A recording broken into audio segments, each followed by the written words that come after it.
The V-Gel Advanced Airway device can be used for the administration of anaesthesia gases and emergency or supplemental oxygen in an unconscious cat.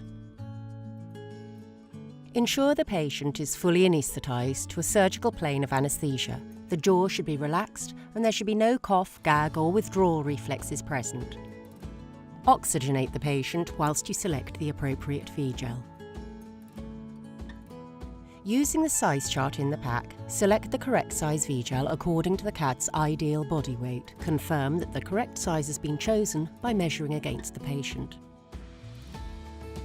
Withdraw the tongue and examine the mouth and pharynx of the patient. Remove any foreign materials and suction any excessive secretions that are seen. It may be appropriate to apply a dose of topical local anaesthetic to the larynx, depending on the clinician's assessment. Lubricate the V-Gel with vet lube or a similar water-based lubricant. Shake the bottle well and ensure all outer surfaces of the V-Gel bowl are covered with lubricant, without obstructing the airway channel. Holding the patient's tongue, place the V-Gel on the tongue with the skirt splayed out, not tucked underneath. Gently advance the V-Gel into the pharynx. A subtle drop will be felt as the V-Gel passes over the base of the tongue and into position, with the V-Gel shoulders against the pharyngeal arch. If the V-Gel device does not fit through the pharyngeal arch, a smaller device should be selected. The V-Gel should fit snugly in place with no rotational ability.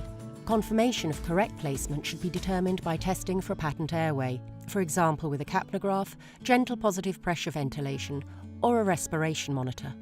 The V-Gel should be secured into place by tying a gauze fabric strip, IV line or string onto the raised ring features on the V-Gel. It can be wrapped around the small connector wings for extra security. The tie should then loop around the back of the patient's head, thus allowing no rostral movement of the V-Gel. The V-Gel should be disconnected from the circuit whilst the patient is being repositioned or rotated. Once the V-Gel is secure, the weight of the anaesthetic circuit should be supported. A D-grip tube holder is a suitable device to assist.